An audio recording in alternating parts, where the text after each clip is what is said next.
예, 인사드리겠습니다. 엄찬호입니다. 예, 1년 동안 답사지 현장에서 뵙다가 오늘은 또 강의실에서 춘천의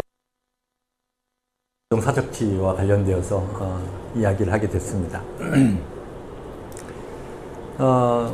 주로 이제 우리가 답사를 다니면서 다른 지역의 사적지들을 쭉 이제 돌아봤습니다.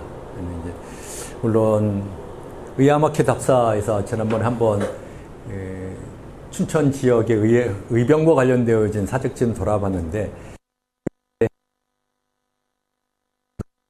운동 물론 3.1운동 뭐 사적지가 없기는 합니다만, 그게 이제 학생운동 또 이런 관련 분들의 기념시설물들 이런 것들을 오늘 좀 소개를 해 드리려고 합니다. 그래서 교재 우리가 발표 자료집을 늘 만들었었는데, 오늘은 제가 발표 자료집을 따로 안 만들고 어차피 지금 여러분에게 나눠드린 이 책에 있는 내용을 소개할 것이어서 책을 그냥 나눠드렸습니다. 이 책은 작년에 2023년도에 춘천에 있는 독립운동 사적지, 또 독립운동가 선생님들의 그 묘소, 이제 우리가 알려진, 파악되어진 묘소 18분의 묘소하고, 그 다음에 이제 독립운동 기념시설물들, 사적지 이런 것들을 이제 한 20곳 포함해서 남국장님이 이제 드론을 동원해서 촬영하고 또 카메라로 찍고 그리고 제가 붙여서 책을 만들었습니다. 그래서 우리가 춘천 지역에 살면서도 춘천에 어떤 독립운동 사적지가 있는지 잘 모르고 지내왔고, 또 대부분의 사람들이 물론 이제 지나가다 직접 독립운동 사적지를 찾아다니면서 보는 경우들은 거의 없어서 좀 알아야겠다, 우리 지역에 있는 사적지들을 좀 돌아봐야겠다라고 하는 그런 생각으로 이제 이 책자를 만들어서 배포를 했는데, 물론 여러분들이 모든 시민들에게 배포를 할 수는 없어서 대표적으로 이제 공공기관들에 주로 배포를 하고 관련된 분들 몇 분한테만 이제 돌렸습니다. 그래서 우리 답사에 관심 있는 분들은 언젠가 한 번은 이거를 전원한테 드린 적도 있었는데, 예. 오늘 그래서 이 책에 있는 내용들을 중심으로 해서 묘소들은 이제 빼고요. 그다음에 독립운동 사적지와 관련되어져서 또 춘천에 있었던 독립운동에 관련 이야기들을 좀 곁들여 가지고 말씀을 드리려고 합니다. 오늘은 가볍게 한 1시간 반 정도? 지금부터 시작하면 1시간 한 20분 정도? 예. 한 8시 정도까지 그렇게 해서 한번 쭉 우리 지역에 어떤 일이 있는지, 또 어떤 일들이 있었는지, 물론 세세한 내용들 다 전하지는 제가 않을 거고요. 몇 가지 대표적인 사건들만 해서 살펴보도록 그렇게 하겠습니다.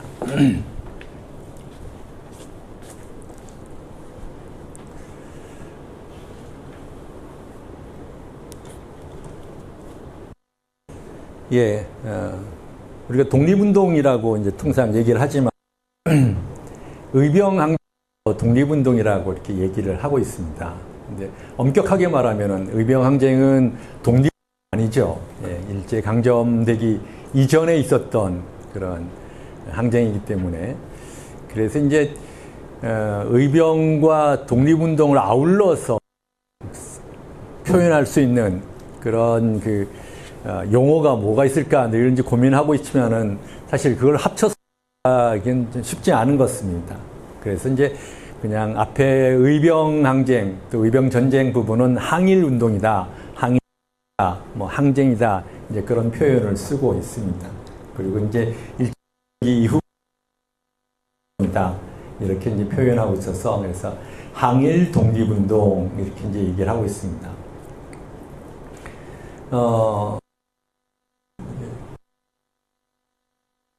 말씀을 드려서 의병은 1894년서부터 이제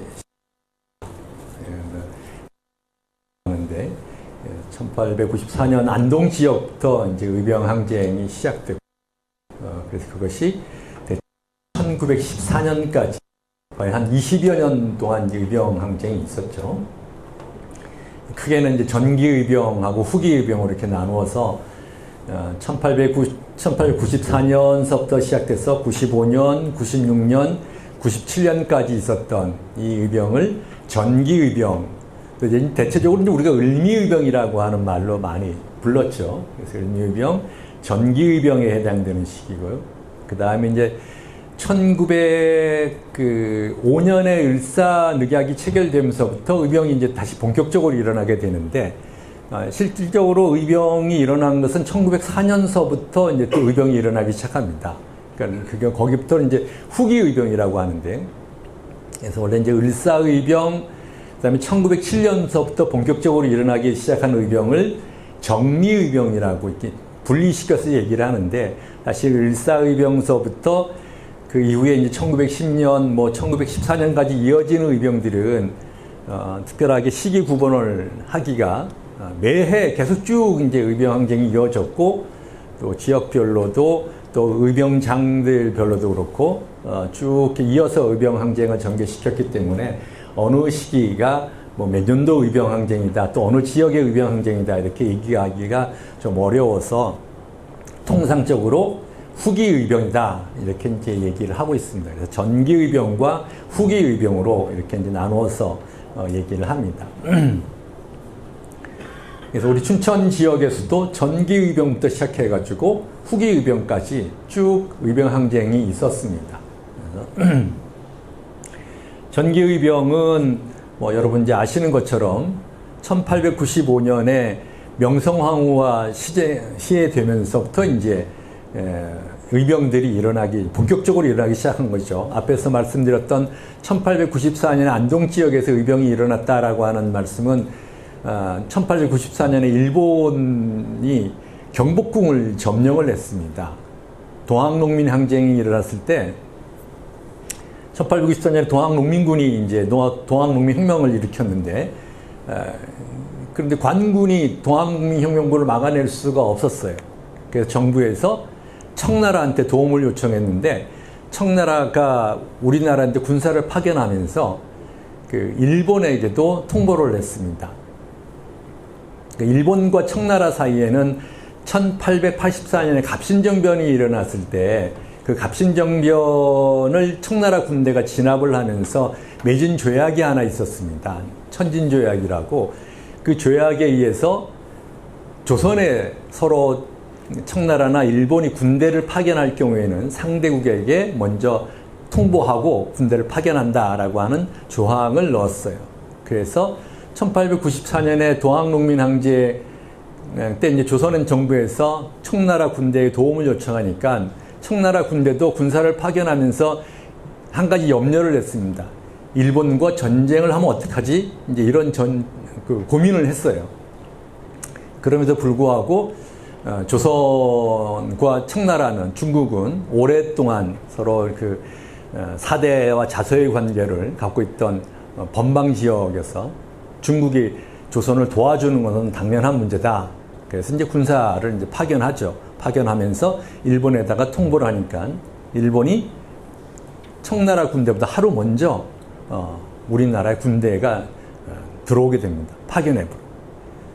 그래서 청나라 군대와 일본 군대가 이제 동시에 들어왔는데, 이미 일본은 그 1884년에 갑신정변 때 청나라 군대가 개입되어져서 갑신정변이 이제 실패로 끝났잖아요. 3일 천하로 끝나게 되는데, 그때 이제 그 갑신정변을 일으키도록 도와준 나라가 이제 일본이었거든요. 일본이 돈 대주고 이제 정변을 일으켜라. 그래서 이제 김옥균이가 이제 일으켰는데, 근데 청나라 군대가 개입해서 졌잖아요. 그때부터 전쟁 준비를 합니다. 일본은 청나라랑 조선을 침략하려면은 청나라를 쫓아내지 않고는 조선을 집어삼킬 수 없겠다라고 하는 판단을 하죠. 그래서 그 이후로 서양의 신식 화륜선, 증기 함대 들여오고 총 들여오고 서양 군사 교관들 불러다가 서양으로 군사 훈련시키고 전쟁 준비를 1884년서 85년서부터 시작해서 1890년까지 거의 한 6년 동안 전쟁 준비를 합니다. 그리고 호시탐탐 전쟁을 일으킬 준비를 하고 있던 찰나에 이제 청나라 군대를 파견한다라고 하니까 사실 일본은 청나라랑 전쟁을 하기 위해서 우리나라에 온 거죠. 그래서 이제 군사를 파견해 왔습니다. 그러니까 조선 정부에서는 보니까 청나라 군대를 요청했는데 일본 군대도 왔어요. 그러니까 조선 정부에서 고종 황제도 당신은 고종이죠. 고종 왕도 이제 보니까 양쪽 군대가 와서 전쟁이 일어날 상황이에요. 그래서 서둘러서 농민군하고 화해를 하죠. 그래서 그게 체결된 전주화약이라고 하는 걸 체결해서 농민군들은 전주성에서 이제 물러나서 자치활동, 직강소라고 하는 자치활동을 하기로 하고 정부에서는 이제 농민군들이 물러났으니까 외국 군대는 이제 필요 없게 된 거죠. 그래서 청나라 군대와 일본 군대에게 물론 이제 돌아가라고 그렇게 요청을 했는데 청나라는 흔쾌히 일본과 싸우기 싫었으니까 바로 돌아가겠다라고 이제 아산 앞바다에서 이제 철수를 시작을 했습니다. 근데 일본 군대는 청나라랑 싸우러 왔는데 그냥 물러날 수가 없잖아요. 그래서 철수하는 청나라 군대를 쫓아가가지고 공격을 시작했습니다. 그래서 청일전쟁이 일어나게 됩니다. 그러면서 동시에 경복궁을 점령을 했어요. 군대를 동원시켜서 경복궁을 점령하고 우리나라의 내정개혁을 도와주겠다라고 하는 명목을 내세워서 우리나라의 정부의 근대적인 개혁 작업을 이제 추진하게 됩니다. 그때 이제 개화파 정권이라고 하는 정권을 내세워가지고 김홍집 정권이라고 하는 정권을 내세워서 이제 개혁 작업을 하죠. 그걸 우리가 갑오개혁이라고 합니다. 그래서 근대적인 개혁, 우리나라에서 사실 이제 전근대에서 근대로 넘어가는 기점을 언제로 잡느냐라고 하는 데서 뭐 여러 가지 이제 견해들이 있어요. 근데 그 중에 하나가 1894년을 근대의 기점으로 잡자라고 하는 그런 견해들이 있습니다. 그것이 갑오개혁이 있었고 또한 동학농민혁명이 일어나면서 폐정개혁안이라고 하는 그런 근대개혁의 움직임이 있었고 그래서 그런 것을 통해서 우리가 전근대 사회에서 근대로 가장 크게 이제 그 하나의 기점이 됐던 것은 신분제 폐지라고 하는 거였습니다. 그러니까 그 전까지 그러니까 중세 사회라고 하는 것이 그 사회 규정이 신분제 사회죠. 근데 그거를 어떻든 간에 법적으로는 신분제를 없애서 모든 사람들이 사민이 평등한 그런 사회 체제를 이제 만들었습니다. 물론 뭐 법으로는 폐지됐다고 하지만 여러분 아시다시피 우리나라의 신분 의식, 뭐 양반, 쌍놈 이런 의식은 제가 보기에는 거의 해방되고도 한 1960년대, 70년대까지도 있었던 것 같아요. 사람들이 이렇게 얘기하는 걸 들으면은 쌍놈의 집안, 뭐 저는 그 대가의 집안, 뭐 이렇게 그런 것들이 일상생활에도 그렇게 되고 특히 이제 혼인할 때는 늘 이제 그런 것 때문에 이제 문제가 되고 이런 사회 구조죠. 어쨌든 간에 이제 그래서 이제 그 94년에 일제가 이제 개혁을 이제 시작하죠. 그래서 경복궁을 이제 점령을 하게 되는데 그때 일제의 침략이 이제 시작됐다라고 하는 것을 깨달은 유학자들이 의병을 일으키기 시작합니다. 그게 이제 갑오의병. 그래서 안동 지역의 안동 유림들을 중심으로 의병이 이제 일어나게 됐고 1895년에 이제 명성황후가 시해되어지죠. 일제가 그런 일본의 개혁 정책을 반대하는 명성황후를 제거하기 위해서 일본의 사무라이들을 동원시켜가지고, 그러니까 일본은 1868년에 명치유신이라고 하는 걸 합니다. 메이지 유신이라고 하잖아요. 그래서 일본의 막부 체제, 일본의 사무라이 체제를 이제 해체시켰습니다. 그래서 일본이 우리나라 1892년에 이제 조선 왕조가 만들어지는데 조선 왕조가 만들어질 때 일본에서는 가마쿠라 막부라고 하는 겸창 막부, 무로마치 막부라고 하는 실정 막부가 이제 시작됐어요. 이 막부라고 하는 바쿠라고 하는 그 막부가 이제 쇼군이라고 하는 그 장군이 이제 중심인 그런 정치 체제죠. 그리고 천황은 이제 상징적인 인물이고 그 막부 체제 하에 각 지역에 이제 번주라고 하는 그 다이묘들이 있어가지고 각 번의 그 번주, 그러니까 서양에서 말하면 영주라고 하는 그런 그 각 지역을 다스리는 사람들이 있었어요.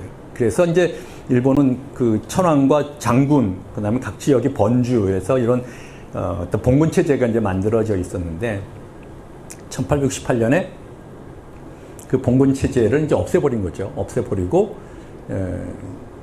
근대적인 공화정 체제로 이제 바꿨어요.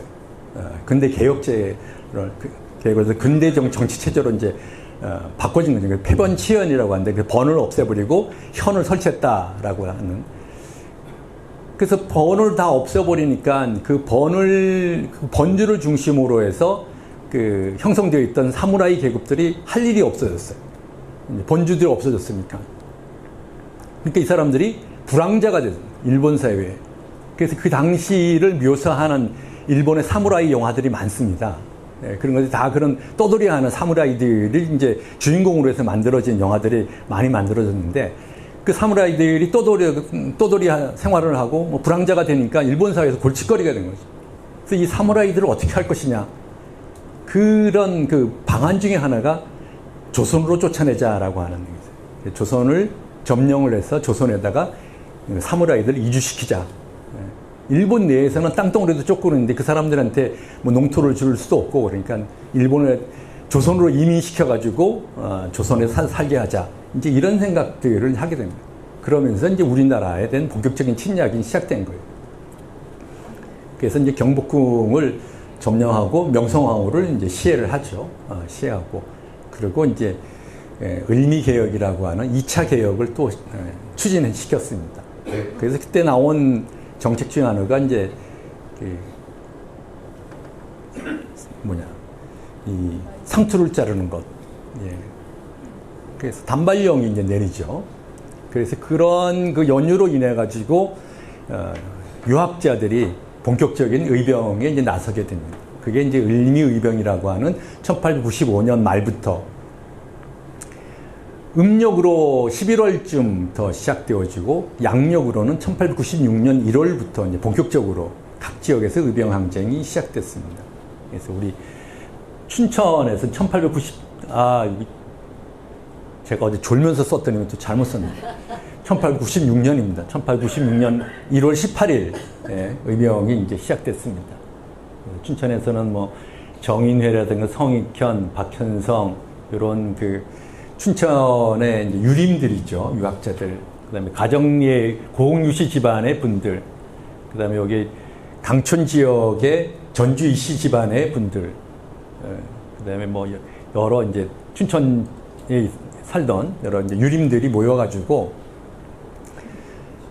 일제가 그 경복궁을 점령하고 국무를 시해하고 단발령을 내렸는데 우리가 가만히 있을 수 없다. 그래서 이제 의병이 이제 일어나게 됩니다. 물론 이 1월 18일 날 춘천 의병이 일어나기 전에 먼저 원주 지역에서 그 유인석 선생님의 제자들을 중심으로 해서 의병이 먼저 일어나죠. 언제 여러분 그 안창리에 갔다 오신 적이 있었는데 안창리 을미의병 창의비가 있었습니다.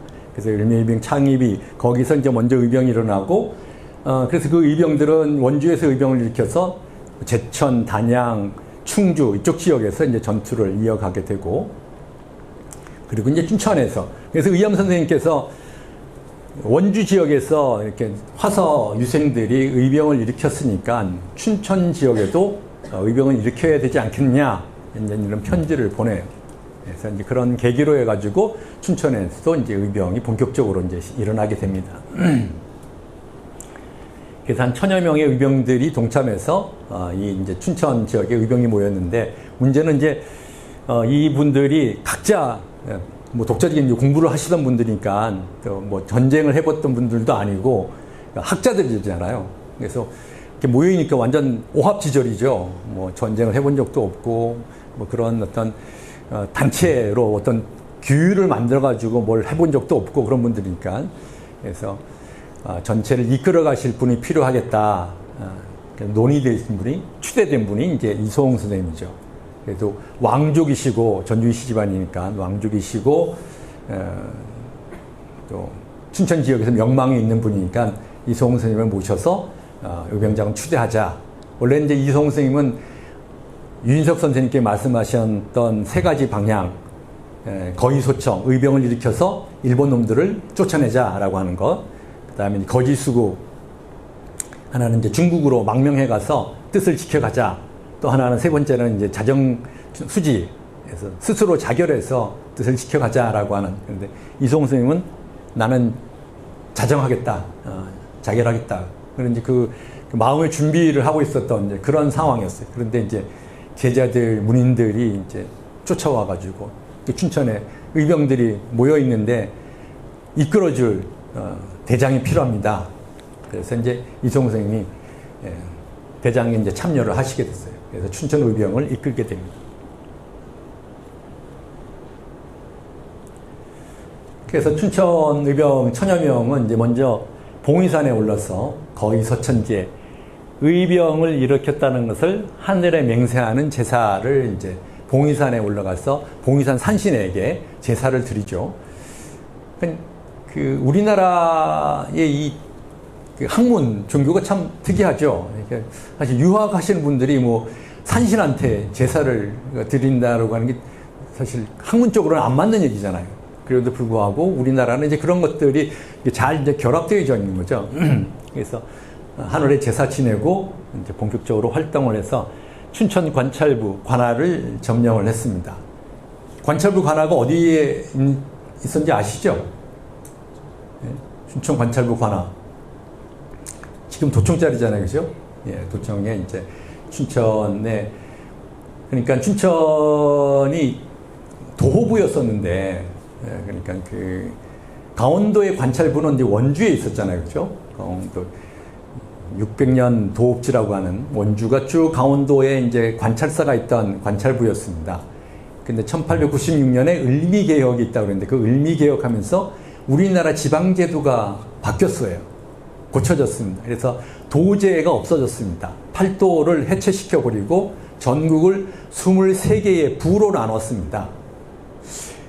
뭐 우리나라 요즘 들어서도 이 도를 해체하고 조금 작은 단위의 행정 단위로는 바꿔야 된다라고 하는 이런 이제 그 소리들이 있는데, 당시에 1896년에 그 이제 지방행정체제를 이제 개편을 했어요. 그래서 강원도에는 영동 지역의 강릉부, 영서 지역의 춘천부, 그리고 저 남쪽에 있는 원주, 영월, 평창, 정선, 평창은 아니고 원주, 영월, 정선, 여기는 이쪽에 북쪽 지역과는 좀 거리가 머니까 독립적인 또 부로 만들기에는 또 너무 작고, 거기는 띄어서 충주부에다가 소속시킵니다. 그래서 원주가 강원도 관찰부였는데 갑자기 강원도에서 떨어져 나가서 충주부로 속했어요. 그러니까 관찰부로서의 지위를 잃어버린 거죠. 그런데 이제 1896년에 을미개혁이 있고 나서 1897년에 가서 고종 황제가 드디어 이제 러시아 공사관으로 옮겨가잖아요. 그래서 이 처음에 그 전기의병 95년에 을미의병이 일어날 때 을미의병이 왜 일어났냐라고 하는 문제를 놓고, 제가 앞에서 말씀드린 것처럼 명성황후가 시해되고 단발령이 내리고 그래서 유림들이 울분을 못 이기고 공고의 원수를 갚자 해서 의병을 일으켰다라고 얘기하는데, 일부 학자들은 이 의병이 고종 황제를 모시고 있는 왕당파라고 하는 측근 세력들이 의병을 일으켰다라고 얘기하기도 합니다. 그래서 고종 황제를 일제의 그 수하에서, 일제가 경복궁을 점령하고 있으니까 그 경복궁에서 빼내야겠는데 일본군이 경복궁을 지키고 있으니까 빼낼 방법이 없다. 그러면 일본군들을 그 눈을 다른 데로 돌리게 만들어야 되는데 그럼 어떻게 해야 되냐? 그래서 각 지역에다가 당대의 유명한 그 지역의 좀 알려져 있는 유림들에게 밀지를 보낸 겁니다. 고종의 이름으로, 왕의 이름으로 비밀 편지를 보내가지고 의병을 일으켜라. 지금 일제가 경복궁을 점령해서 우리 국무를 시하고 나를 억압하고 있으니까 의병을 일으켜서 나를 구해라. 이제 이런 편지를 보내. 그래서 그걸 받은 유림들이 이게 왕이 보냈는데 그래서 의병을 일으킨 거죠. 그래서 각 지역에서 의병이 일어나니까 서울을 지키고 있던 일본 군대가 서울만 지키고 있을 수도 없게 돼서 그래서 각 지역으로 의병들을 진압하기 위해서 흩어지게 됩니다. 그래서 경복궁의 경비가 느슨하게 된 거죠. 그래서 그 틈을 이용해서 고종이 경복궁을 몰래 빠져나와서 러시아 공사관으로 이제 옮겨간 거예요. 그걸 우리가 아간파천이라고 얘기하는데, 그래서 의병이 이제 그렇게 일어났다라고 하는 그런 그 원인 중에 하나가 있습니다. 실질적으로 고종이 보냈다라고 하는 그런 밀서들이 지금 제가 파악한 건 한 18편 정도가 있습니다. 그래서 제가 한번 정리해서 글을 써봤는데요. 그런 실질적으로 고종이 내렸는지 고종이 않는 그 축견세를 이렇게 내렸는지는 아직도 명확하게 밝혀져 있지는 않습니다. 근데 어쨌든 이제 그렇게 해서 간 거죠. 그래서 이제 각 지역에서 이제 의병이 이제 일어나게 됐어요.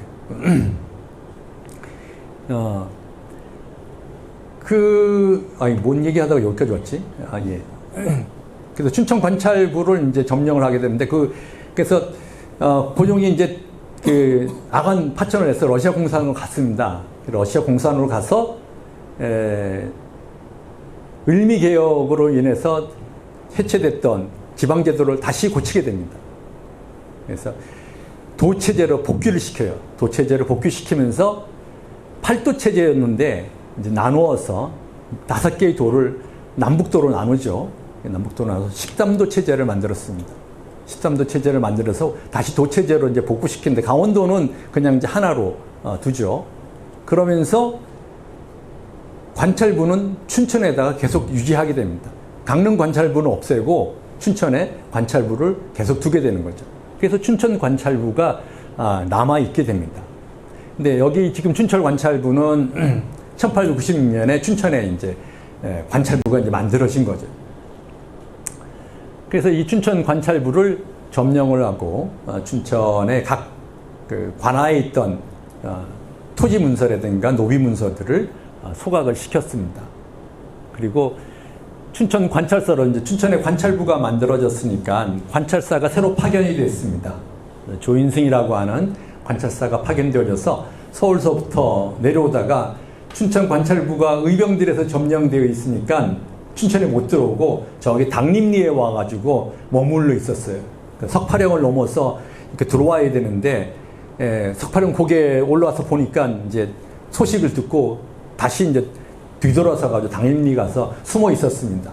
그 소식을 듣는 의병들이 그 당림리 사람들과 협력해가지고 의병을 파견해서 관찰사를 붙잡아가지고 춘천 시내에 들어와서 그 조인승 관찰사님 개화 관료였습니다. 단발을 하고 이제 부임을 해서 이 사람은 친일 개화 관료다. 그러니까 처형을 하자. 그래서 처형하는 문제에 놓고도 논란이 많이 있었습니다. 의병들 내에서 왕이 파견한 관료를 처형하는 것은 이때부터 이제 왕에게 대해서 반란을 일으키는 거다. 이제 이렇게 된 거죠. 왕의 명령을, 왕의 신하를 죽이는 것은 우리가 반란군이 되는 것이다라고 하는 그런 논란이 있었습니다. 그래서 처형해야 되냐 말아야 되냐 이런 논의가 있었는데, 그래서 결국은 이 사람은 친일적인 그런 인사니까 본보기로 처형을 해야 된다라고 하는 의견이 강해서 처형하기로 합니다. 그래서 그게 전국에서 제일 먼저 친일 관찰사를 처형하는 그런 사건이었어요. 그 사건을 위해서 정부에서도 의병에 대한 생각이 조금 이제 달라지는 이제 그런 계기가 됐습니다. 그래서 아마 기록에는 계목계라고 하는 데서 처형됐다고 그러는데, 추천에 여러 어르신들한테 물어봐도 계목계가 어디에 있었는지 아시는 분들이 거의 없었어요.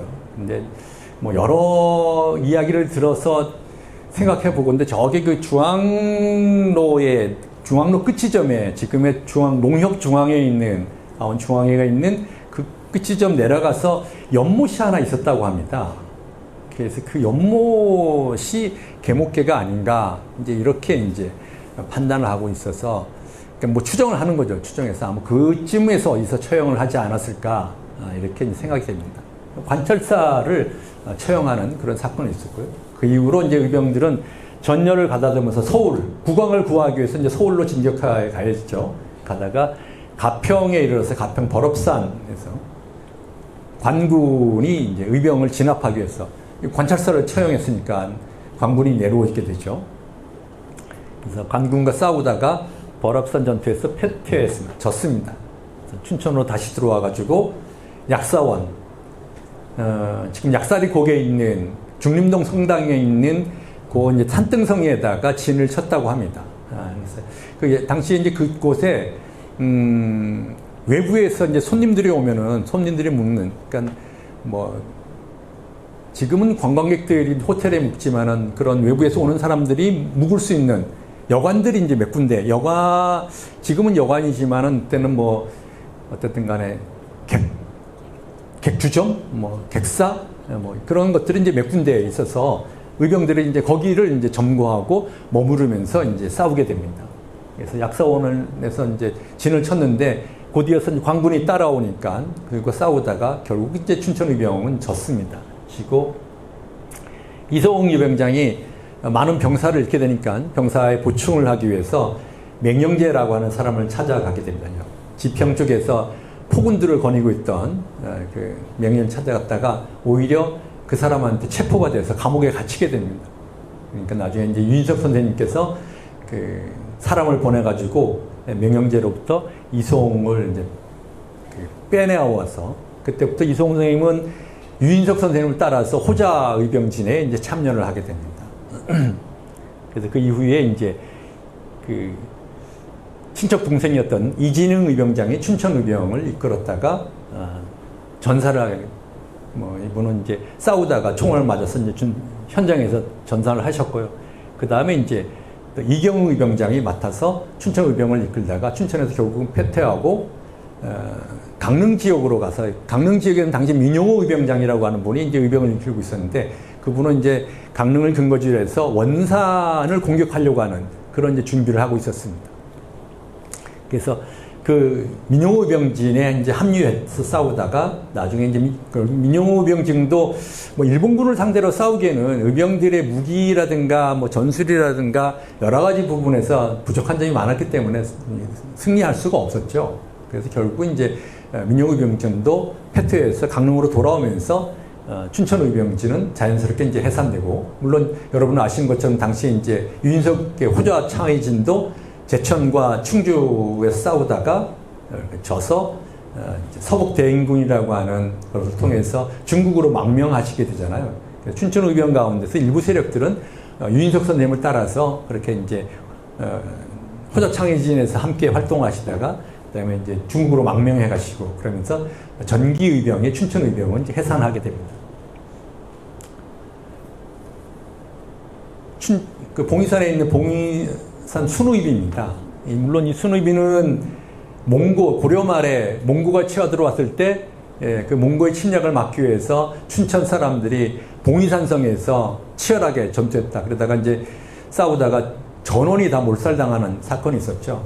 그래서 그때 이제 그분들을 기리는 그런 순의비를 만들었는데 춘천 의병이 아마 제사를, 물론 이것은 이제 현대에 와서 세워진 것이고 그래서 아마 거의 서천제로 올리지 않았을까, 봉이산에서 올렸다고 하니까 했습니다. 예, 강원도청이죠, 그죠? 예.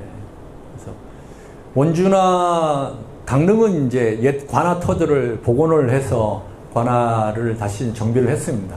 근데 춘천은 옛 관아터의 모습을 볼 수 있는 건 요 왼쪽 끝에 있는 여기 그 죄악루 하고 뭐죠? 문? 위복문. 예. 요 두 개뿐이 없죠. 물론 이 자리도 원래 있던 자리가 아니죠. 예, 아니고.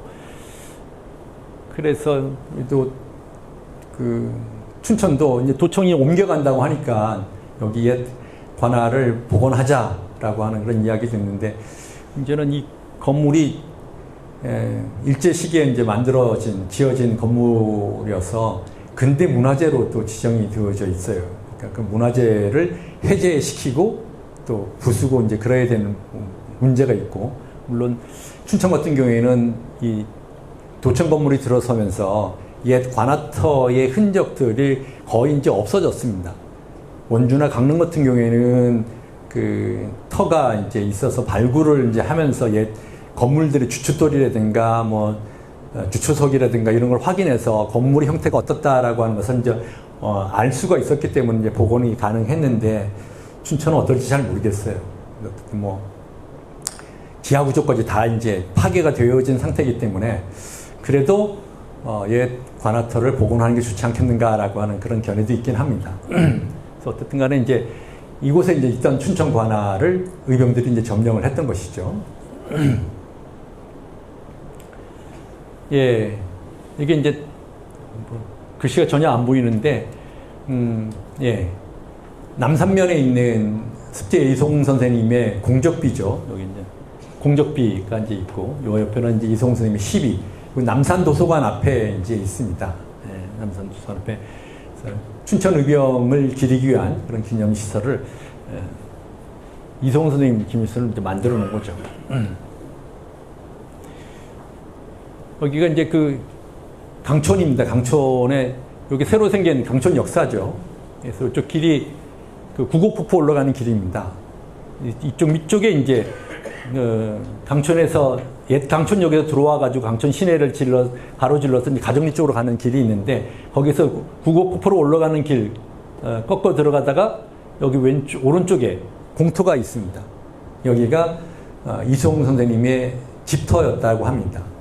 근데 지금은 이제 뭐 아무것도 없죠. 아무것도 없고 뭐 표시도 없고 그래서 어떤 건 춘천의 뭐 상징적인 분이고, 춘천의병 초기에 의병을 일으켰던 그런 의병장이시고, 그래서 이곳을 사실은 이제 여기에 복원이 될지 모르겠지만 이송 선생님의 옛 집터를 복원을 하는 것이 이제 맞을 거예요. 아마 다른 지역 같았으면은, 다른 시도 같았으면 벌써 복원을 했을 겁니다. 근데 이 춘천은 문화유적 복원에 대해서는 상당히 좀 인색한 그런 시여서, 여기 시에 와서 이런 얘기 해도 되는지 모르겠는데, 순간에 이제 잘 안 되고 있습니다. 그래서 뭐 옛 고택을 이제 복원은 못 하더라도 여기가 이송 선생님 살던 집터다라고 하는 어떤 표식이라든가 뭐 그런 간단한 기념시설이라든가 이런 것도 만들었으면 좋겠다라고 하는 생각을 해보게 됩니다. 그 다음에 이제 후기 의병 들어가면, 그래서 1904년서부터 그래서 이제 1897년에 이제 고종 황제가 러시아 공사관으로 옮겨가면서 이제 일제로부터 이제 벗어났으니까, 일제의 손아귀에서 벗어났으니까 이제 각 지역에서 일어났던 의병들이 이제 다 해산하고 각자 고향으로 돌아가서 농사 져라, 이렇게 이제 고종 황제가 이제 선유 조칙을 내립니다. 해산 조칙을 내려요. 그래서 그 조칙에 의해서 많은 지역의 의병들이 해산한 그런 의병들도 있고, 유인석 선생 같은 경우에는 해산 못하겠다. 일제가 우리 땅에서 물러나는 걸 볼 때까지는 의병을 끌고 가겠다라고 강력하게 이제 상소를 올리죠.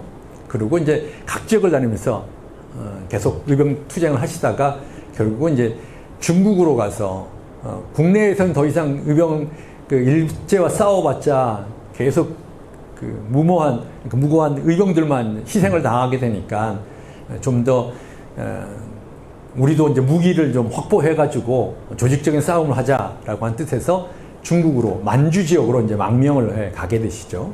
그래서 가게 되고, 그래서 1897년에 전기 의병은 대체적으로 다 끝납니다. 끝나고 그때부터 이제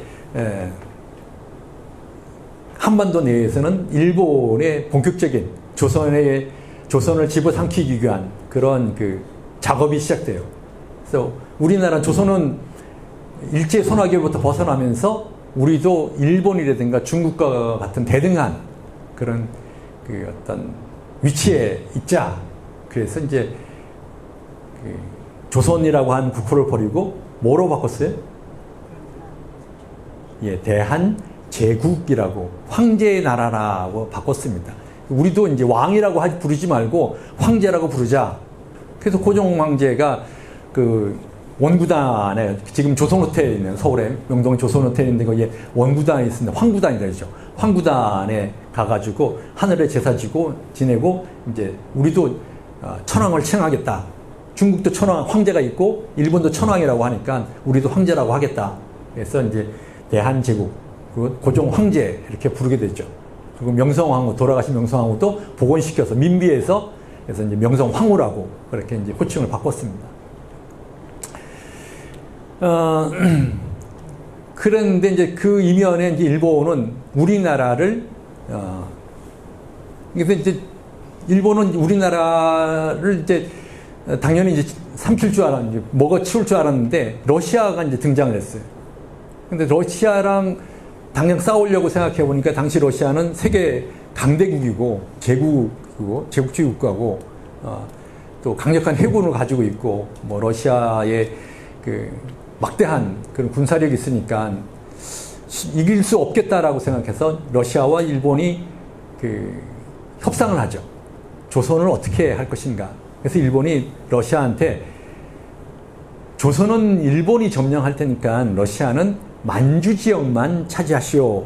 그렇게 협상 조건을. 만한 교환론이라고 그래요. 만주와 한반도를 교환하자. 그렇게 제안한. 근데 러시아가 동쪽으로 저 먼 서쪽 모스크바로부터 그러니까 여러분 이제 아시다시피 러시아가 가장 강력한 제국주의 국가였음에도 불구하고 식민지를 개척한 나라가 하나도 없어요. 이 바다로 진출해야 식민지를 개척할 텐데 바다로 진출하지 못했어요. 저기 북쪽에 그 발트해로 진출을 하려고 하니까 발트해는 독일이 딱 점령하고 러시아 배가 발트해를 못 벗어나도록 차단시켜 버렸어요.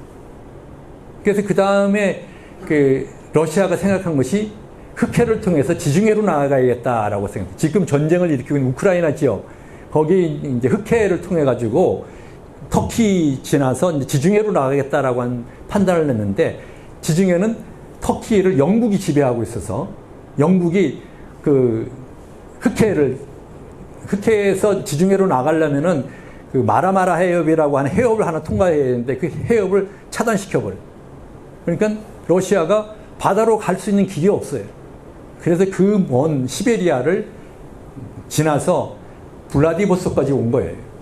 그래서 블라디보스토크 항구를 개척을 해서 거기를 이제 군항으로 개발을 하고 해군을 이제 진출시켰는데 문제는 이 블라디보스토크 항도 1년에 한 3개월은 얼어버린다는 거죠. 늘 사용할 수 있는 그런 항구가 못 됐어요. 그래서 더 관심을 갖고 남쪽으로 내려와서 관심을 두었던 것이 우리나라 원산항이나 또 부산의 영도였습니다. 그래서 영도를 조차해가지고 영도를 그 저탄기지, 그러니까 옛날에는 화륜선이었으니까 석탄을 이렇게 그 저장해 뒀다가 이제 연료를 공급받아야 되니까 그래서 영도를 조차하자, 조선으로부터 빌리자, 이제 이런 생각을 하고 있었었죠. 그런데 일본이 만주까지만 차지하라고 그러니까 우리는 동의 못 하겠다. 그리고 이제 러시아가 대안으로 내세운 것이 38선 교환론인 한반도에서 북이 38도선을 거서 38도선 이북은 러시아가 차지하고 일본은 38도선 이남만 차지해라. 이제 이런 논의였어요. 그런데 일본 입장에서는 38도선 이남만 차지하면은 일본이 조선을 차지하려고 하는 것은 대륙으로 진출하기 위해서 조선을 지배하려고 했던 거거든요. 그러니까 조선이 문제가 아니라 조선 조그만 땅덩어리니까 뭐 점령 하나만 하죠. 결국은 이제 만주 지역으로 진출하고 중국 대륙으로 이제 진출을 하려고 조선에 관심을 두었던 건데 38도선 이남에 머무르라고 하는 얘기는 결국 대륙으로 진출할 수 없다는 얘기잖아요. 우리가 지금 북한한테 막혀가지고 우리나라는 사실 섬나라랑 똑같잖아요. 그죠? 육지로 갈 수 있는 나라가 한 군데도 없어요. 우리는 비행기나 배를 타야만 외국으로 갈 수 있지 육지로 못 간단 말이에요. 그러니까 섬이잖아, 섬. 네? 일본 그 생각한 거죠. 그래서 그건 안 되겠다. 그러면 서로 이제 그 문제를 놓고 계속 서로 협의를 합니다. 그래서 그 와중에 이제 조선 정부가 야, 러시아하고 일본도 또 싸우게 되면 우리는 어떻게 해야 되냐. 그래서 생각해낸 그 방법이 중립론이었어요. 중립론. 뭐 영세 중립론 그런 얘기 있잖아요. 유길준이라든가 김홍집이라든가 이런 분들이 야, 우리가 중립 서양의 유럽의 불가리아라든가 스위스처럼 어떤 그런 중립국의 지위를 얻으면은 살아남을 수 있지 않을까 이제 이런 생각을 했었죠. 그래서 중립론을 이제 내세웠었는데 문제는 이제 중립국 그게 국제법에 이제 있어요. 그래서 국제법에 의해서 중립국가가 되려면은 그 중립국가로 성립될 수 있는 그 주변의 국가들이 그 나라를 어느 나라도 침략하지 않겠다라고 하는 공동 보장이 이루어져야지만이 중립국가가 유지가 되는 거예요. 근데 문제는 우리나라는 서로 집어삼키려고 한다는 얘기죠. 일본도 점령하고 싶어하고 러시아도 점령하고 싶어하고 중국도 점령하고 싶어하고 이러니까 어느 나라도 양보를 안 하는 거예요.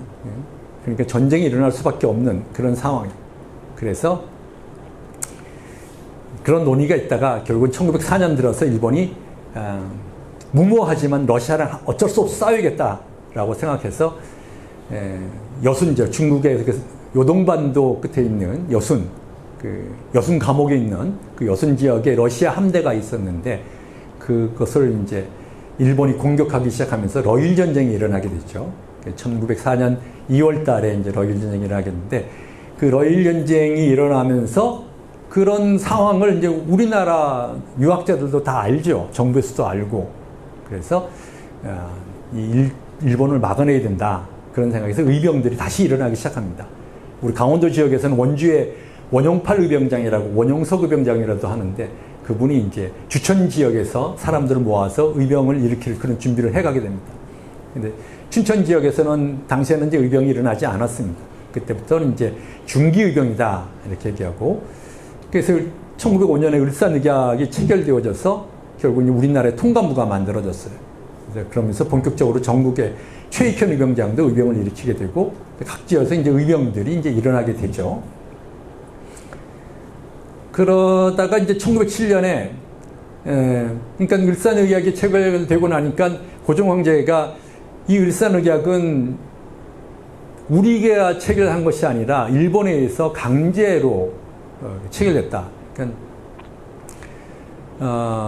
여러분 아신 것처럼 이제 을사오조약, 을사오적이라고 하는 그런 이제 당시에 조정의 이완용을 비롯한 5명의 대정부 대신들이 일본이 우리나라 을사조약의 가장 핵심적인 내용은 외교 위탁조약입니다. 우리나라의 외교권을 일본에다가 넘겨주는 거예요. 이게 무슨 얘기냐면은 우리나라가 다른 나라와 독자적인 외교 관계를 수립할 수 없다 그런 얘기입니다.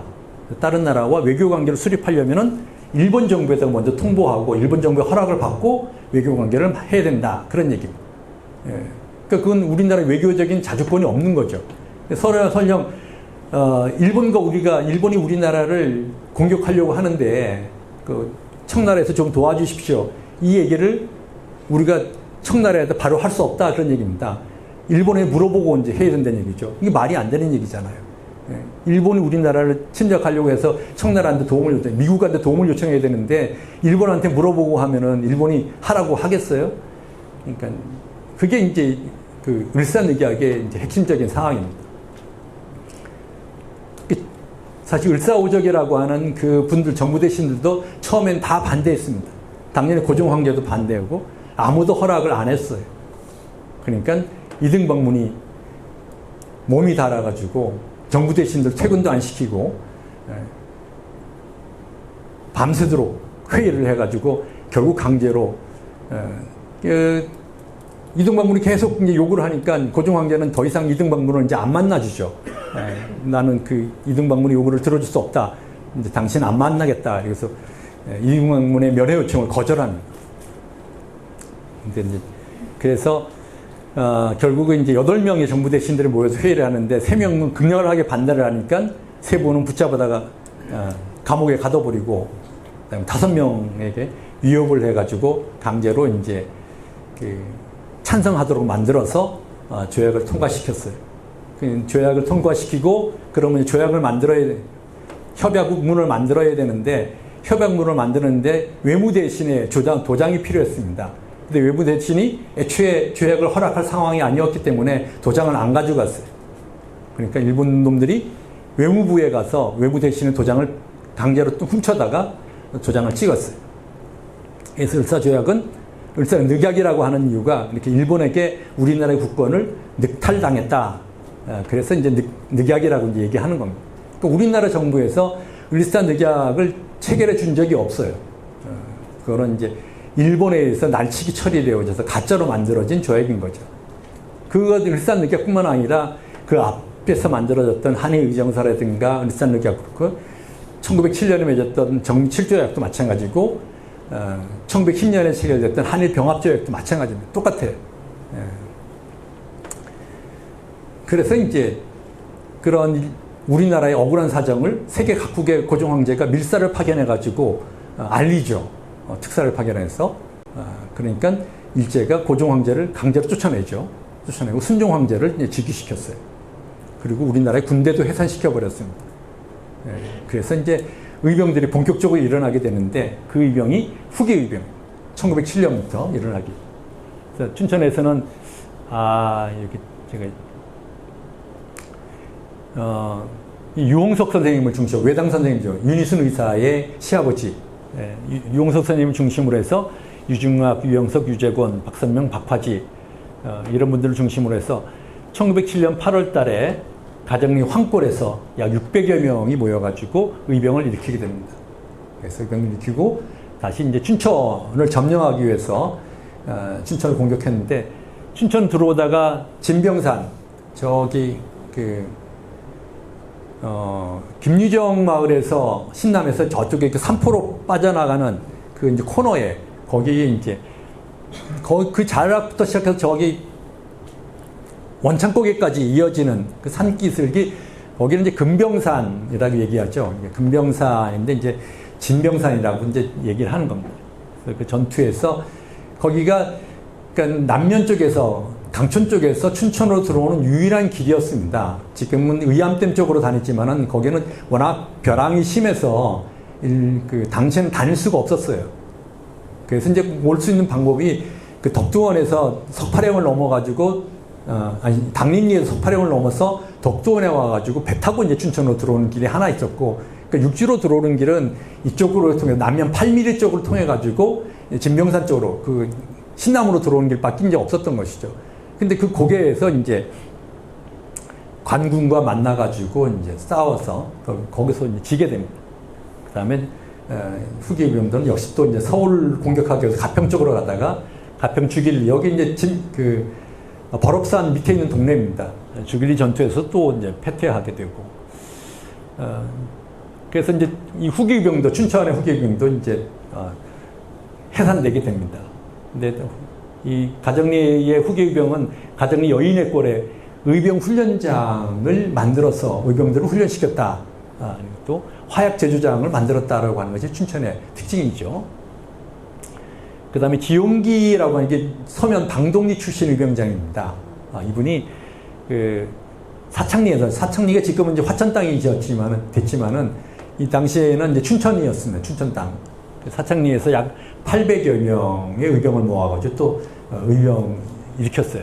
그래서 가평을 공격하고 서울로 이제 나가기 위해서 전투를 벌였는데 결국 이제 쫓겨가지고 방동리로 패산에 들어왔습니다. 방동리에다 진을 치고 각 그 동네 집에다가 이제 의병들을 분산시켜서 머물게 하고, 근데 그 정보를 춘천의 관하에서 이제 관군이 파악하고, 일본군이 이제 파악하고 방동리를 급습을 하게 돼요. 그래서 지용기 의병장이 이제 사살을 당하죠. 그래서 지용기 의병장의 의병 부대도 이제 해산되게 됩니다. 그래서 춘천 의병은 이렇게 이제 대체적으로 한 1907년 말쯤에 다 이제 해산되게 됩니다. 그렇지만 춘천 의병들은 그 이후에 원주에서 일어났던 민궁호 의병장이라든가 또는 이인영 의병장, 또 경상북도 문경에서 일어났던 이강년 의병장, 그 휘하에서 계속해서 이제 항쟁을 벌여가게 됩니다. 예. 여기 이제 진병산 자락에 있는 진병산 끝자락이죠. 거기에 지금 회전교차로가 만들어져 있는 그 위에 이제 이 비석이 있습니다. 진병산 정답. 여기 임진왜란 때도 이제 전투가 있었던 곳입니다. 그런 의병들의 전투를 기념하기 위해서 여기 있고요. 이 뒤쪽에는 신라 시대의 고분들이 있습니다. 예. 예, 그 가정리 여인의 꼴입니다. 여인의 꼴에 여기 이제 가정 중학교가 있는데 이쪽으로 쭉 들어가면은 이제 여기쯤이 이제 그 화약 제조장이 있었던 곳이고요. 더 올라가서 요 위에 보이는 밭, 여기가 이제 의병 훈련장이 있었던 그런 곳입니다. 그래서 지금 요게 화약 제조장에는 예, 넘겨주세요. 이렇게 지금 이제 화약 제조장을 알리는 그런 기념비가 하나 만들어져 있습니다. 그래서 요 터가 요 터를 뭐 정식으로 발굴할 수 없어서 한 20여 년 전에 이제 강원대학교 박물관에서 이제 지표 조사를 한번 한 적이 있었습니다. 그래서 여기에서 이제 화약을 제조했던 그런 찌꺼기들 이런 것들을 좀 이제 찾아볼 수가 있었고요. 그리고 한 5, 6년 정도 코로나 전이었던 것 같은데 KBS 춘천 방송국에서 이제 취재를 하면서 여기를 한번 전체를 그 트랙터로 갈아버린 적이 있었습니다. 그래서 그때도 그 화약을 제조하고 남은 덩어리들 그런 것들 몇 덩어리든 찾아가지고 여기서 화약을 제조했다라고 하는 사실은 이제 분명하게 알 수 있었던 그런 곳입니다. 예, 윤희승 의사죠. 여기 이제 의암공원, 네. 윤희승 의사, 여기 이제 의암 선생님. 예, 의암 선생님 계시고. 그래서, 뭐, 윤희승 의사가 이제 그런 그 외당 선생님이 이제 며느리셨는데, 뭐 여러분 잘 아시는 것처럼, 유홍석 선생님을 따라다니면서 의병을 도와주고, 또 후기 의병 때는 의병들을 모아가지고 안 사람들을 모아서 의병에 함께 참여하기도 하고 화약 제조하는 데 도움을 주기도 하고 예, 그런 활동을 이제 하셨던 그런 분입니다. 다음 예, 여기가 이제 그 유홍석 선생님의 생가죠. 유홍석 선생님 옛날 집입니다. 물론 이 집은 새로 지은 집이고요. 요건 뒤에 옛날 모습 그대로 이게 건전지가 없나 봐요. 예.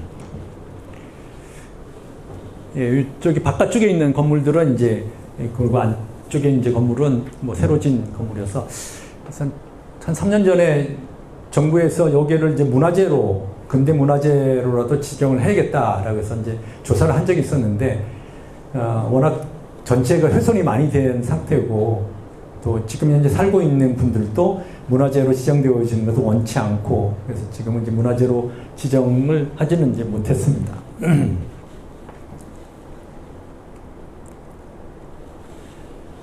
예, 거기에 그 뜰에 있는 해주 윤씨 의적비라고 하는 윤희승 이사의 그 손자죠. 옛날에 이제 광복회 강원도지 부장을 보냈던 유현익 선생님이 계셨는데 그 유현익 선생님께서 그 후손들이 갖고 있었던 의병과 관련되어진 자료 한 5천여 점을 강원대학교에다가 강원대학교 박물관에다 기증을 하신 적이 있었습니다. 그래서 당시 강원대학교에서 윤희승 의사의 의적비를 그 옛 터에다가 이제 세워준 겁니다.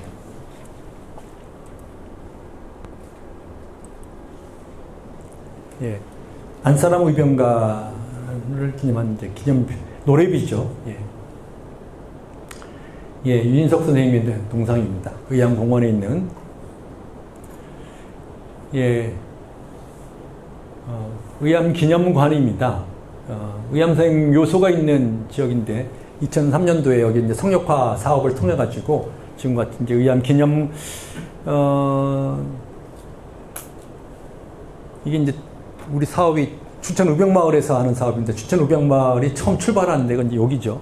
여기 의암 기념관 내에 여기 이제 의병 그 체험시설을 만들어 놓고 추전 의병 마을이 여기서 출발했는데 지금 시내에 나와 있죠. 예. 여기 이제 어딘지 아시죠? 예, 의암공원입니다. 의암공원.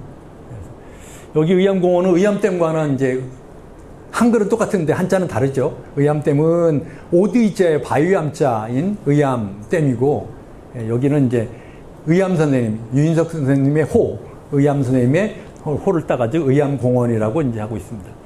최근에 여기 이제 그 달이 생겼죠. 예, 어제인가요? 개통식. 예, 어제인가 그중에 개통식을 했습니다. 지금 뭐 여기 다 정비를 하고 있는데 거기에 이제 여기 유인석 선생님 동상, 윤희순 의사의 동상이 이제 여기 만들어져 있어요. 여기를 의암공원이라고 하고 있습니다. 또 안 되는데? 아, 예. 여기 이제 가정리의 그 주일당과 충의성지 발원비라고 하는 겁니다. 주일당은 성제 유준교 선생님을 이제 모시기 위해서 지은 사당, 여기가 성제 유준교 선생님이 가정서사라고 하는 그 학생들을 가르치던 자리인데 나중에 이제 이곳에 지금은 이제 사당이죠. 옆에 이제 충의성지 발원비라고 하는 그 춘천이 의병을 일으키는 그 터가 됐다, 발원지가 됐다라고 하는 것을 여기서 충의성지 발원비라고 하는 그런 이제 기념비를 하나 세웠습니다. 이게 사실 다른 지역은 의병들을 기념하는 그런 기념비들이 한두 개씩 다 있습니다. 근데 춘천은 춘천 의병을 기념하는 비석이 없죠.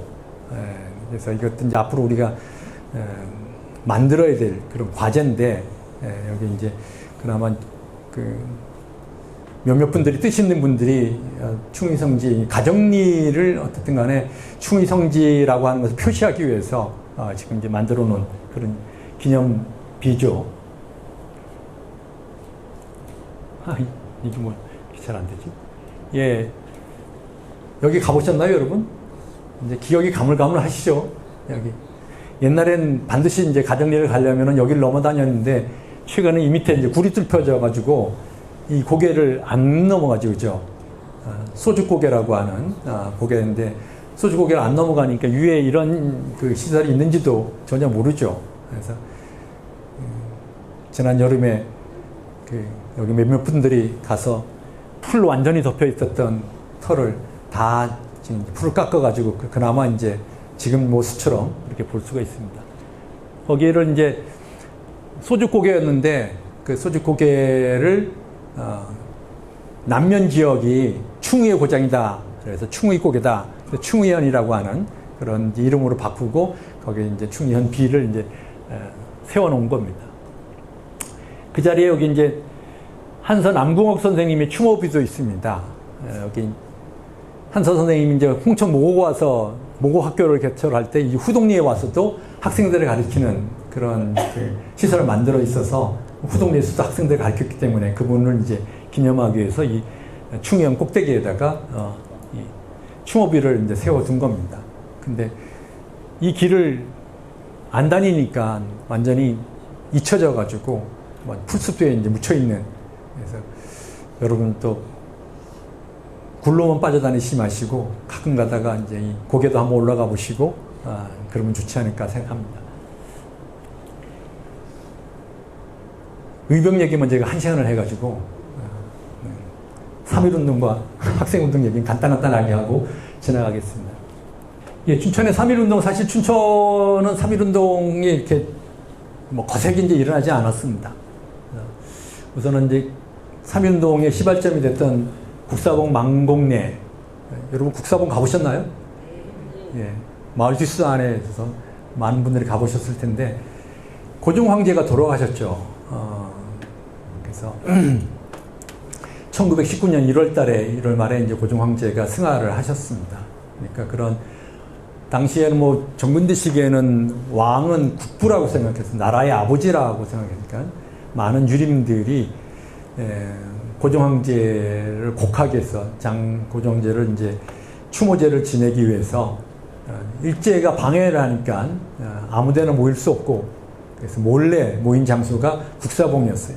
국사봉. 이 각 지역에 이제 국사봉이라고 하는 그 산봉우리가 이제 가끔가다 있는데, 그래서 이 국사봉이 왜 생겼을까라고 하는 것 아직까지 명확하게 밝혀지진 않았지만은 어떤 나라에 대한 중요한 뭐 제사를 하는 곳이거나 아니면 나라의 어떤 기념, 나라를 기리기 위해서 나라를 걱정하는 그런 선비들이 모이는 그런 장소로 활용되는 곳이 아닌가 이제 그렇게 생각됩니다. 여기 그래서 1월 21일 날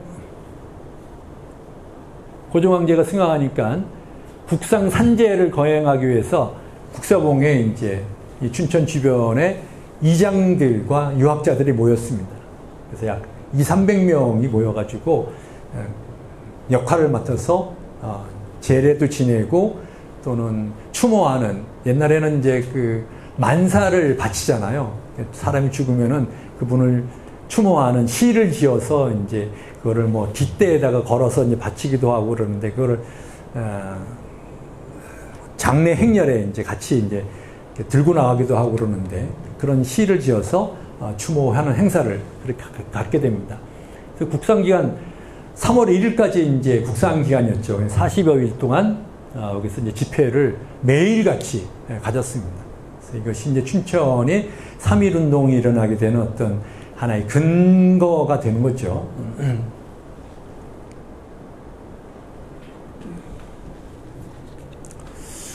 이 의병마을에 포인트를 하나 사주던지 해야지. 예. 국사봉에 올라가면 이제 국사봉 망제탑 탑이 있죠. 예, 지금 올라가신 새벽에 이제 이 탑 주위를 도시는 분들도 이제 있고 그러는데, 저 뒤에 이제 칠정동 쪽에 아파트들 이제 보이죠. 예.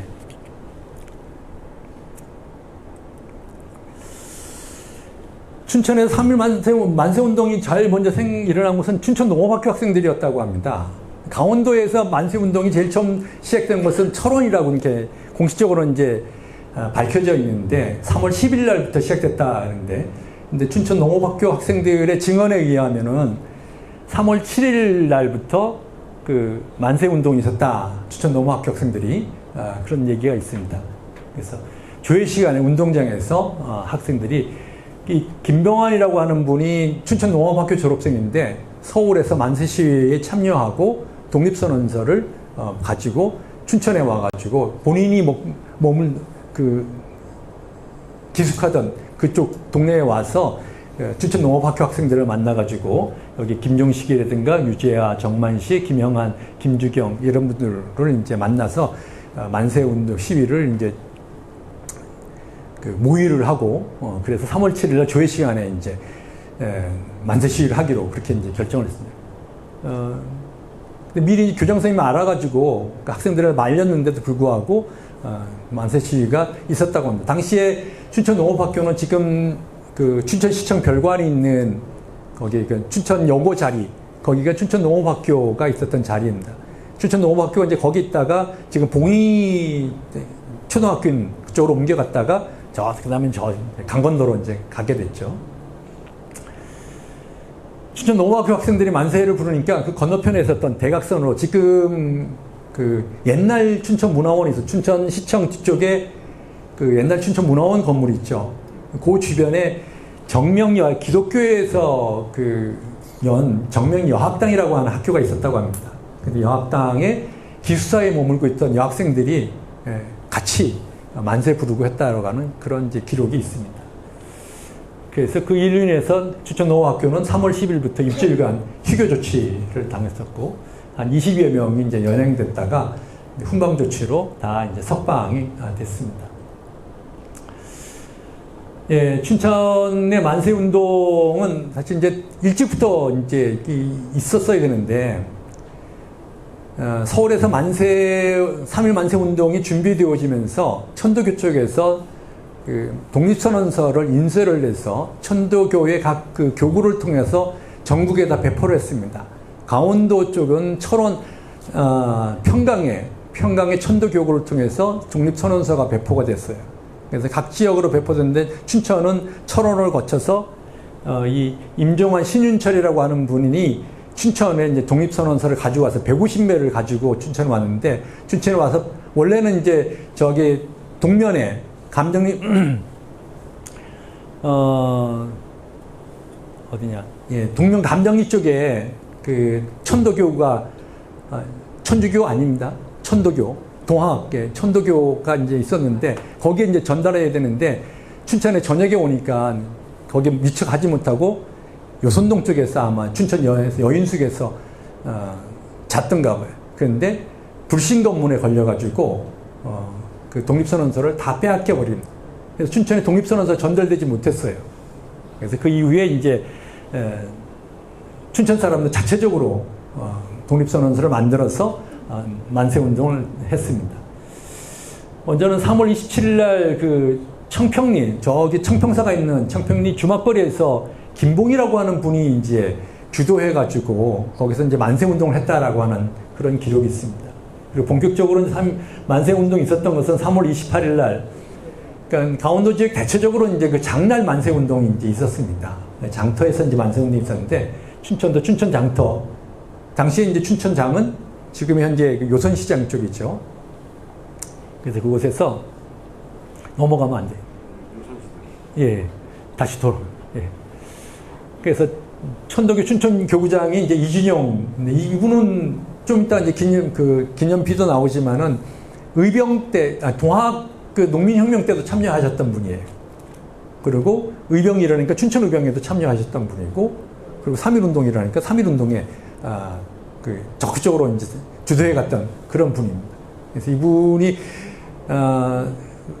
동학농민혁명군이 의병으로 이어지고 의병이 또 3.1운동이 이어졌다라고 하는 것을 알려주는 대표적인 분입니다. 그래서 천도교 분들을 중심으로 해서 춘천에서 이제 춘천 장터에서 만세운동이 이제 3월 28일 날 있었다라고 하는 이제 기록이 있습니다. 그리고 4월 1일 날 보면 이제 사북로 오탄리, 사창리 가는 그 오탄리 쪽에서 이교관, 김공모, 최규환, 박효 이런 분들이 이제 만세 시위를 준비해 가다가 여기 사전에 발각나서 결국 이제 만세 시위를 하지 못했고요. 그 다음에 4월 1일 또 북산면이라든가 신북면, 동산면 쪽에서도 만세 시위가 있었다라고 하는 이제 이야기가 있습니다. 또 4월 2일 날 밤에서도 또 춘천읍에서 만세 시위가 있었다라고 하는 그런 기록이 있는데, 근데 이 기록들은 사실 이제 명확하지는 않습니다. 증언들을 통해서 이게 3.1운동 비사라고 하는 책을 쓴 분이 이제 기록을 남겨놓은 건데, 그 기록에 정확하게 어떤 근거 자료에서 쓰여졌는지는 알려져 있지 않습니다. 예. 여기 이제, 이게, 저 위에 이제 보이는 게 도청 건물이죠. 도청 건물에서 쭉 이제 이 큰 길이 내려오게 되는데, 사실 원래 도청 관찰부에서 내려오던 중심 건물은 지금 이 큰 길이 오른쪽에 있는 뒷골목, 저기가 원래 그 도에서 관찰부에서 내려오던 길이라 그러죠. 그런데 아마도 그 일제강점기 때 1937년에 이제 중일전쟁이 일어나게 되는데, 그 이후부터 일제가 우리나라의 황국신면화 정책이라고 하는 걸 만들면서 전국 각지에도 신사를 설치를 해요. 그래서 도청 뒤에 지금의 이제 그 세종호텔 터에 신사가 만들어지죠. 그래서 아마도 제가 생각하기에는 그 신사가 만들어지면서 그 신사를 가는 길, 신사로 올라가는 길을 똑바로 이렇게 신장로를 새로 뚫게 되는데, 그 길이 지금 난 로타리에서 도청으로 올라가는 저 큰 길이 아닌가 싶습니다. 그리고 이제 왼쪽으로 이제 첫 번째 골목, 저기가 이제 요선시장 골목이죠. 그래서 여기 옛날 춘천 이제 장날이 열리던, 오일장이 열리던 터입니다. 여기가 이제 소나무 공원, 옛날에 시민회관이 있었던 자리인데, 그 자리에 보면 여기는 춘천 시민회관이 자리했던 터로서 일제강점기 춘천 3.1 만세운동의 본거지였던 요선시장과 인접한 곳이기도 합니다. 저쪽에 이제 여기 시민 그 회관이 있던 자리에 허물어버리고 지금 공원 만들었잖아요. 도청 앞에. 그 자리에다가 이제 이렇게 써놨어요. 이런 역사성과 우리 시민의 사랑을 받던 시민회관이 사라짐을 아쉬워하면서 이 터를 다시 시민들에게 돌려드리고자 하는 뜻이 이 작은 공원에 담겨 있다라는데, 춘천에 3.1운동이 있었다라고 하는 것을 알려주는 유일한 표식입니다. 그러니까 어디에도 3.1운동, 저도 홍천에 오신 분들도 계시는데 각 지역마다 3.1운동 기념탑이 거대하게 다 만들어져 있습니다. 근데 춘천만 없어요. 네, 참 이게 도청 소재지가 돼가지고 참 창피한 일이 아닐 수 없습니다. 정말. 예, 이거는 서면에 있는 독립투사 이준용 선생님과 한영석 선생님을 기념하는 그 기념비입니다. 이준용 선생님은 앞에서 말씀드린 것처럼 동학농민혁명서부터 시작해서 의병항쟁, 3.1운동을 주도했던 분이고요. 한영석 선생님은 홍천 지역의 3.1운동에 참여했던 분이라고 알려져 있습니다. 그분을 기리는 애니메이션 고등학교 앞에 있죠. 그 서면 박사마을 선양탑 옆에 이제 있습니다. 다음 이제 마지막으로 항일 학생운동. 학생운동은 그 동맹휴학운동과 비밀결사운동 이렇게 학생운동이 전개되어졌는데, 동맹휴학운동은 춘천에 있는 춘천고등보통학교, 지금 이제 춘천고등학교죠. 그 다음에 이제 춘천농업학교, 지금 강원생명과학고등학교로 바뀌어졌는데, 농업학교에 있었습니다. 학생들 동맹휴학운동이 이제 본격적으로 시작된 것은 1926년에 순종 황제가 돌아가셨어요. 순종 황제가 돌아가시면서 그 순종 황제가 어쨌든 간에 이제 물론 일제 감경기가 되어져서 황제의 지위를 상실했지만은 그래도 국부가 돌아가셨으니까 학생들이 추모하는 행사를, 상장을 폐용한다라고 하는, 그러니까 추모 리본 같은 것들을 이제 차겠다라고 하는데, 일본인 교사들이 적극적으로 이제 말리죠. 못 차게 하고, 그러니까 민족의식을 일깨운다라고 하는 데서 이제 못하게 하니까, 그래서 일본인 교사를 배척하기 위한 그런 운동들이 시작됩니다. 그게 이제 동맹휴학운동으로 이제 전개되어졌습니다. 1920년 10월달 3학년 122명이 그 모리교사라고 하는, 이 모리교사가 그 학생들의 상장 상장 착용을 적극적으로 이제 앞서 막았던 거죠. 근데 이분이 평상시에도 한국 학생들을 무시하는 민족 차별적인 그런 발언하고, 한국인들에 대한 비하적인 그런 이제 발언도 하고, 학생들의 미움을 샀던 그런 교사였어요. 그래서 이제 모리교사를 배척하기 위한 시위를 전개시켜서 결국은 이제 모리교사를 쫓아내죠. 모리교사 쫓아내고, 물론 학생들도 많은 학생들이 처벌을 받게 됩니다. 넘어가면 안 됩니다. 1929년에는 일제의 노예교육을 철폐라고 해서 이제 일제가 본격적인 이제 일본인화 교육을 시켜갑니다. 우리나라 역사, 우리나라 글에 대한 교육은 다 차단시켜버리고 일본 역사와 일본어를 교육시키는, 1931년에 일본이 이제 만주를 침략을 하게 되는데, 만주를 침략하면서 한국인들을 만주 침략의 선봉대에다 세우려고 하죠. 그러기 위해서는 한국 사람들이 일본 사람들의 말을 알아들어요. 지금 북한군이 저기 러시아 군의 그 총알 바지로 가 있는 것처럼 우리나라 사람들은 전쟁에 동원하려고 하는 거죠. 그러려면은 우리나라 사람들이 일본군 장교의 말을 알아들어야 돼요. 그래서 학생들에게 전체적으로 다 이제 일본어 교육을 의무화시킵니다. 명목상으로는 수의 과목이다. 학교장의 뜻에 따라서 가르칠 수 있다. 그런데 모든 학교의 학교 교장들이 다 일본 사람인데 당연히 일본어로 교육이 되는 거죠. 그래서 일제의 노예교육 철폐, 조선 본위의 교육 실시를 내세우면서 학생들이 또 동맹휴학 운동을 전개시켜가게 되고요. 그 다음에 1935년 3, 4, 5학년 학생들이 약 250명이 당시 이제 오카다라고 하는 교사를 쫓아내기 위해서 또 다시 동맹휴학 운동을 전개시켜 갔습니다. 1935년이 되면은 1937년에 일본이 이제 중일전쟁을 일으킵니다. 그러니까 만주 점령하고 중국 대륙을 이제 공격을 하기 시작하죠. 그러면서 일본이 앞에서 말씀드린 것처럼 본격적인 황국 신민화 정책이라고 하는 민족 말살 정책을 취하게 돼요. 신사 참배하고 창씨 개명하고 우리는 성씨 바꾸고 그다음에 이제 뭐나요? 그다음에 그 궁성요배라고 하는 매 집안 아침마다 일본 천황이 있는 곳을 향해서 인사하게끔 하고 이제 그런 거를 이제 하죠. 그래서 학생들한테도 이제 그런 것들을 강요하니까 학생들이 동맹휴학을 통해서 이제 저항을 했습니다. 그다음에 춘천 농업학교 학생도 마찬가지인데요. 그래서 1927년에는 3학년 학생들 주도로 오카와 교사를 이제 추방을 하는 그런 이제 동맹휴학을 한 바가 있고, 1934년에는 43명 학생이 일본인 교사의 민족멸시에 동맹휴학을 결의하고 이 학생들이 금강산으로 갑니다. 금강산에 가서 농성을 이제 벌여서 결국 이제 일본인 교사를 쫓아내는 그런 성과를 거두기도 했습니다. 1937년에는 2, 3, 4학년 학생 280여 명이 일본인 교무주임 추출을 요구하면서 청평사로 가서 농성을 한 적도 있었습니다.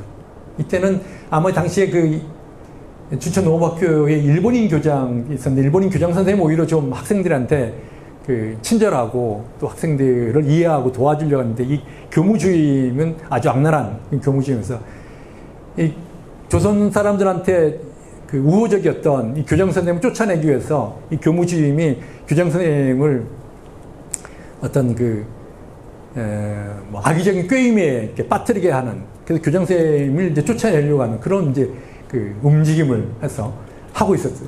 그러니까 학생들이 그걸 알고 이 악랄한 교무주임을 쫓아내기 위해서 농성을 벌이고 이제 동맹휴학을 했던 그런 사건이었습니다. 다음. 그 다음 이제 비밀결사 활동이 있었던 춘천고등학교 학생들의 이제 상록회라고 하는 걸 만들었었죠.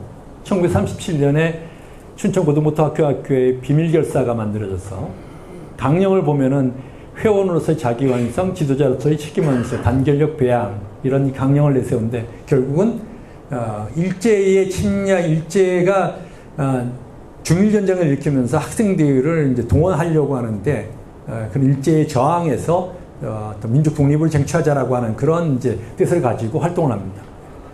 그래서 약 한 2년에 걸쳐서 저는 비밀결사 활동을 하다가 약 137명이 나중에 이제 검거된 사건이었습니다. 그래서 이분들이 천전리에 가서 수양단이라고 하는 농촌 계몽운동도 전개시켜갔던 그런 이제 활동이었습니다. 그 다음에 독서회라고 하는 비밀결사가 있었는데, 춘천 농업학교 학생들은 1938년서부터 1941년까지, 그러니까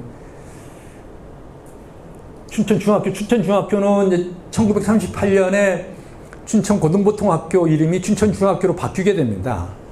그러니까 일제가 내선일체라고 하는 걸 내세워가지고 일본의 교육제도와 조선의 교육제도를 똑같이 만들겠다. 그래서 일본의 중학교에 해당되어지는 우리나라의 고등보통학교를 중학교로 이제 이름을 바꾸게 됐어요.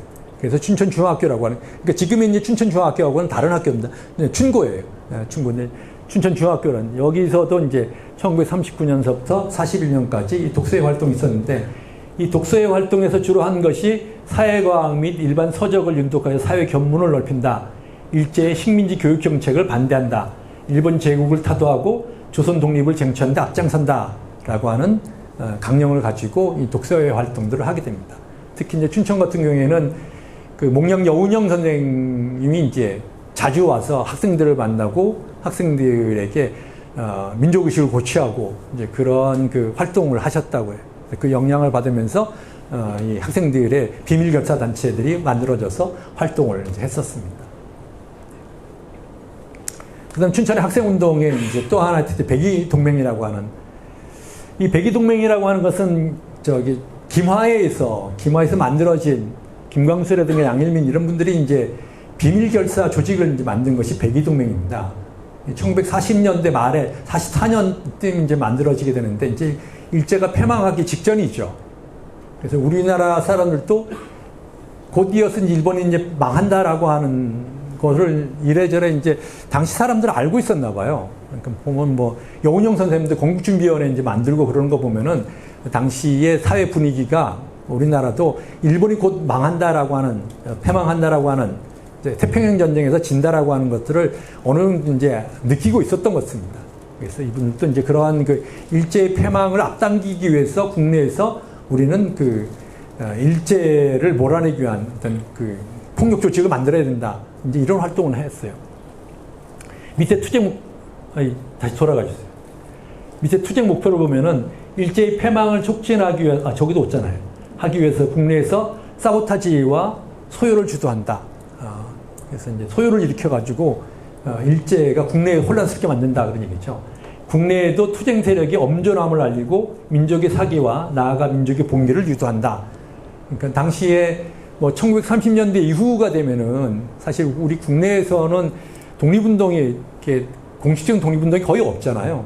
다 이제 해외에서 독립군들이 투쟁하거나 임시정부의 활동 이런 것들만 이제 알려져 있는데, 근데 이제 국내에도 독립을 추구하는 그런 독립운동 세력이 있다라고 하는 걸 알려야 된다라는 그런 얘기.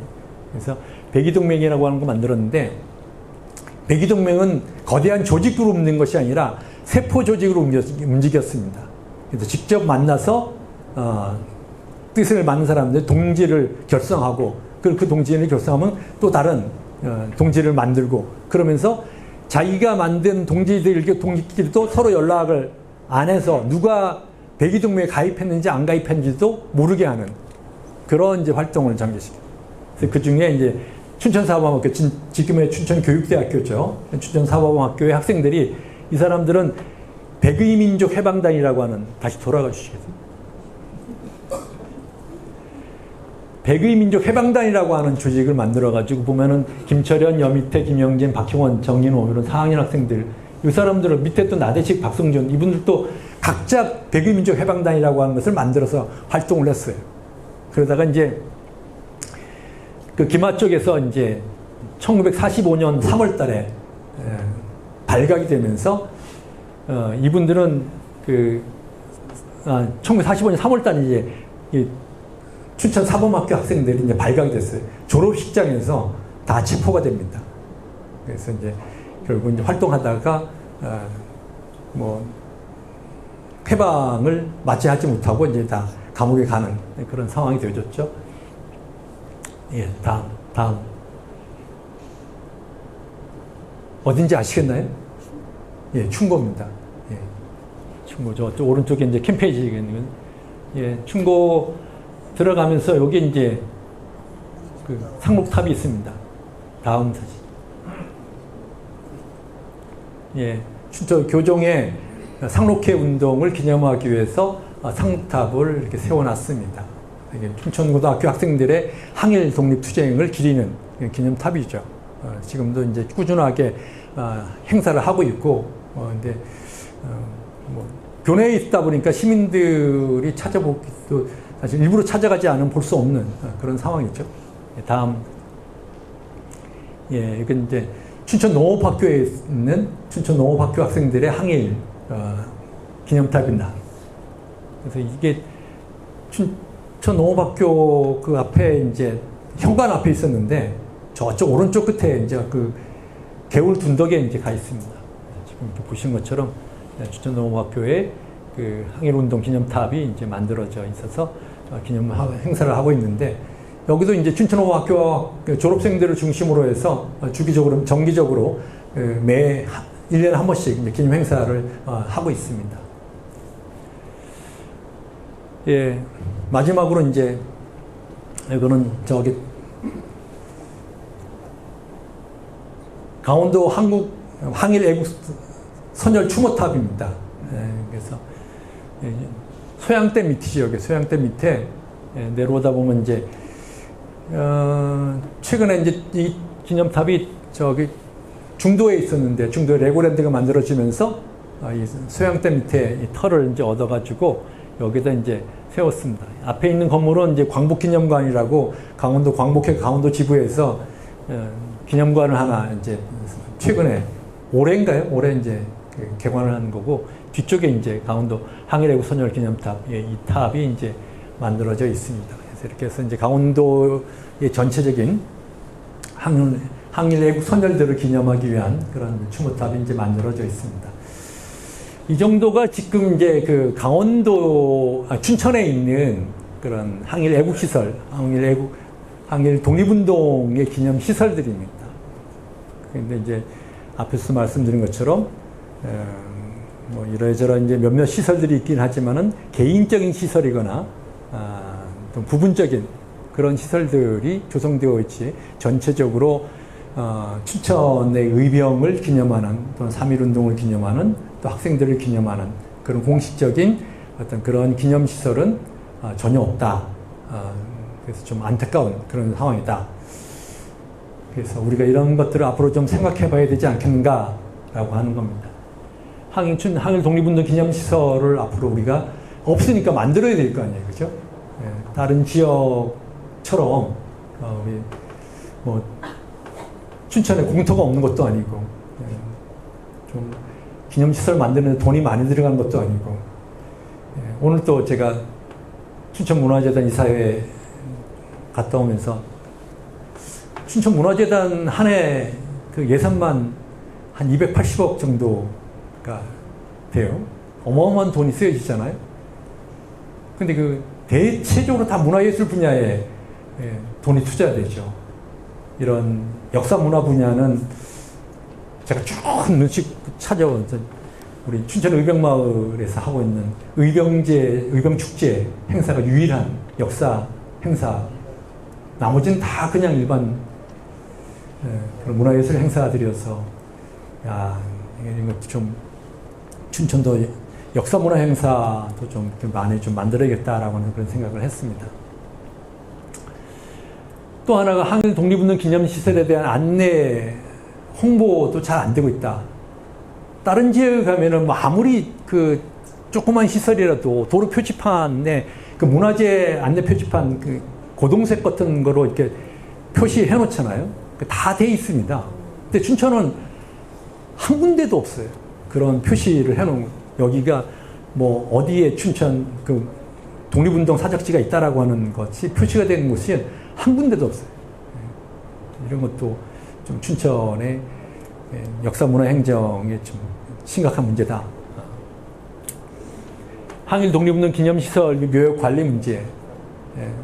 제가 오늘 묘역은 소개를 안 시켜드렸는데, 뭐, 공유시 집안의 묘역들은 그래도 후손들이 춘천 살고 있으니까 관리가 되는데, 그렇지 못한 묘역들은 그냥 풀숲에 이제 덮여 있는 그런 상황.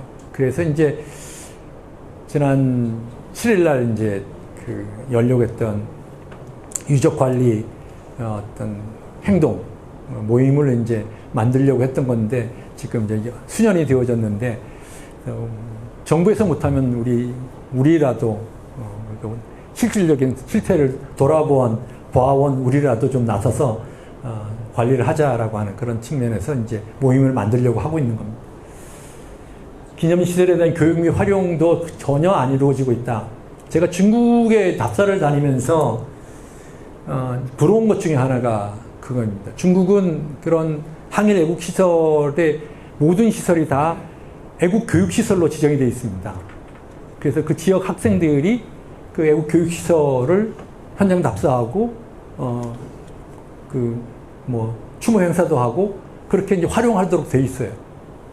그 교육 애국 시설이 지정이 되어 있습니다. 근데 우리나라한테 어떻게 되는지 모르겠는데 춘천은 저하고 하나도 없잖아요. 교육 시설을 활용하는데. 뭐 몇 년 전에 도교육청에서 이제 그런 활용하자 그래서 교육과정에 이제 지역사에 대한 교육을 교과서에 이제 실려 있으니까 그 지역사 교육을 할 수 있는 교재의 어떤 부교재로 강원도 지역에도 독립운동 시설에 대한 어떤 교재를 하나 만들자.